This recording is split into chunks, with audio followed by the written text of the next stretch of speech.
night, whatever time you're watching this video. If you haven't come across my channel before and this is your first time seeing one of my videos, welcome. My name is Kylie, and for today's video, what I'm going to be sharing with you guys are my favorite self-help books that I've read this past year. Okay, so before we get into the video, I did want to give you guys a little bit of background information. I had decided at the beginning of the year, one of my resolutions was to read a book for each month. Growing up, I had a really hard time focusing when I would try to read, so a lot of the times I would use Audible or something of that sort, or just look up online, just kind of someone reading the book to me. I wanted to challenge myself and really get into my books and have more of a mindful experience while reading and really taking in the information more. Something that I've noticed that I like to do while reading is to highlight in my books. I really like to highlight pretty much key points, quotes, advice, tips, things like that. So how I'm planning to piece this video together today is I'm going to go in the correct order that I read the books. I'm going to read the back, and then I'm going to go through them and read some of the highlighted points. Alrighty, so the first book that I'm going to be sharing with you guys is The Subtle Art of Not Giving Up.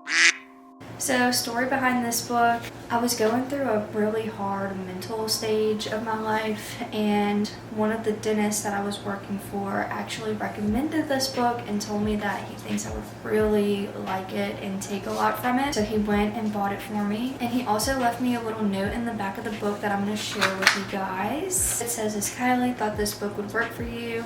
It's got some great advice about life and how everyone has to work to make it work. Read it, believe it, use it." So I'm going to go ahead, I'm going to read the little description on the inside of the book first. It says, "For decades we've been told that positive thinking is key to a happy, rich life. But those days are over. F positivity. Mark Manson says, let's be honest, sometimes things are effed up and we have to live with it. For the past few years, Manson, via his wildly popular blog, has been working on correcting our delusional expectations for ourselves and for the world. He now brings his hard-fought wisdom to his groundbreaking book. Manson makes the argument backed by both academic research and well-timed poop jokes that improving our lives hinges not only our ability to turn lemons into lemonade, but on learning to better stomach lemons. Human beings are flawed and limited," as he writes. "Not everybody can be extraordinary. There are winners and losers in society, and some of it is not fair or your fault. Manson advises to get to know our limitations and accept them. This," he says, "is the real source of empowerment. Once we embrace our fears, faults, and uncertainties, once we stop running from and avoiding and start confronting painful truths, we can begin to find the courage and confidence we desperately seek." That was the description, and also on the back of the book, they have some quotes from people who actually read the book and gave it like a little review. I'm going to go ahead and read two of those for you guys. It says, "Resilience, happiness, and freedom come from knowing what to care about, and most importantly, what not to care about. This is a masterful, philosophical, and practical book that will give readers the wisdom to be able to do just that."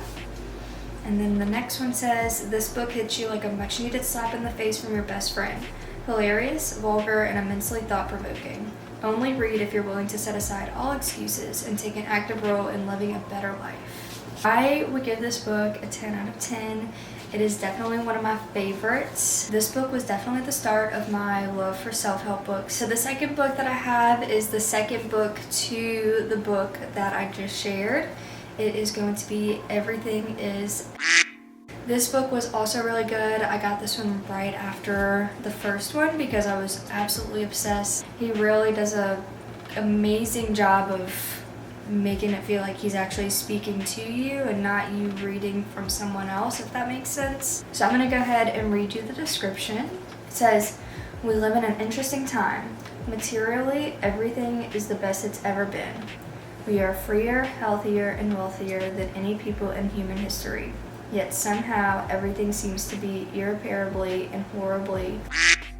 The planet is warming, governments are failing, economics are collapsing, and everyone is perpetually offended on Twitter. At this moment in history, when we have access to technology, education, and communication our ancestors couldn't even dream of, so many of us come back to an overriding feeling of hopelessness. If anyone could put a name to our current malaise and help fix it, it's Mark Manson," which, if you didn't know, is the author of the book. Drawing from this physiological research as well as the timeless wisdom of philosophers such as Plato, Tom Waits, etc. He dissects religion and politics and the uncomfortable ways they have come to resemble each other. He looks at our relationships with money, entertainment, and the internet, and how too much of a good thing can physiologically eat us alive. He openly defies our definitions of faith, happiness, freedom, and even that of hope itself. Some of the things that I highlighted in the book, the first one I come across is we are moved to action only by emotion. Hope is therefore destructive. Hope demands on the rejection of what currently is. Because hope requires that something be broken. Hope requires that we renounce a part of ourselves and or a part of the world. It requires us to be anti-something. My next book, you're going to see a common theme with the titles, but you know. Number 3 is How to Stop Feeling Like. This one was also a super good book. What caught my attention about this book was just the cover. It has a lot of different like polka dots on it, and it's yellow, and yellow is one of my favorite colors. Okay, so the description. How to Stop Feeling Like is a straight-shooting self-improvement guide for women. One that offers frank advice about the most common self-destructive behavior women engage in. Andrea Owen, a nationally sought-after life coach, crystallizes what's behind several invisible, undermining habits from catastrophizing and people-pleasing to listening to the imposter complex or to one's inner critic. Powerfully on the mark, the chapters are short and digestible, nicely bypassing weighty examinations in favor of punch points of awareness. Owen's book kicks women's gears out of autopilot and empowers readers to create happier, more fulfilling lives. Now updated to address new challenges including the COVID-19 global pandemic, the toxic positivity of the self-care industry, and the destructive impact of social media, How to Stop Feeling Like Shit enjoins readers to overcome their negative habits with compassion and understanding. This book, I don't think I gave the last book a rating, but I definitely would give that one probably about an 8 out of 10. It was a little bit harder to get through. I definitely like the first book better. But for this book, I would rate this also a 10 out of 10. This is definitely, like you heard, more like a feminine book, more about like the women's struggles and just negative habits that we may have, or just like emotionally, physically, all of those things. I really enjoyed this book. Hearing from like a female's point of view really made the book interesting, and I read through this super quick. It's a very easy read. So for the 2 highlighted points, let's see. At best, we're slapping a temporary and crappy band-aid on a wound that needs more attention, and that attention looks like this. Heightened awareness of the behaviors you're engaging in that aren't in alignment with who you are and want to be, knowledge of your values, and practice. All of the parts of you, the wounded, the brave, the troubled, the grieving, and even the inner child, need and deserve to be seen and healed so you can move forward and be the best person you can be. Highly recommend this book. So book number 4 is going to be Act Like a Lady. Okay, so all of my girls watching, you have to pick up this book today, okay? It is so good. It's definitely a different type of book. I wouldn't say it's necessarily like the other books that I've already shown you guys. This one is a little bit different. So it is based on 3 girls that you may know. It is Kelty Knight, Becca Taubin, and Jack Van Neck. I believe they are on like a little podcast show or something. I actually have never heard of them until I picked this book up. So pretty much with this book, it has the 3 girls, and pretty much they all have their own like chapters where they talk about their own experiences, their advice, relationships, family, jobs, self-care, all of the things. It's super good. I highly recommend. The back of the book says, if you're tired of being bombarded with the curated perfection on social media and you're starving for something raw, honest, and a little bit messy, welcome to the Lady Gang. Kelty Knight, Becca Taubin, and Jack Van Neck are here to clear away the bullshit and give you the confidence to live your best life. The host of the popular podcast and show Lady Gang offer a relatable, empowering, and hilarious take on being unapologetically yourself, even if that's not always your best self. No matter what you're going through, you'll find a space to bond over the sloppy, heartbreaking, joyous, and often ridiculous realities of womanhood in this manifesto that redefines lady for the 21st century. I wanted to show you guys the inside of the book really quick, like when you first open it.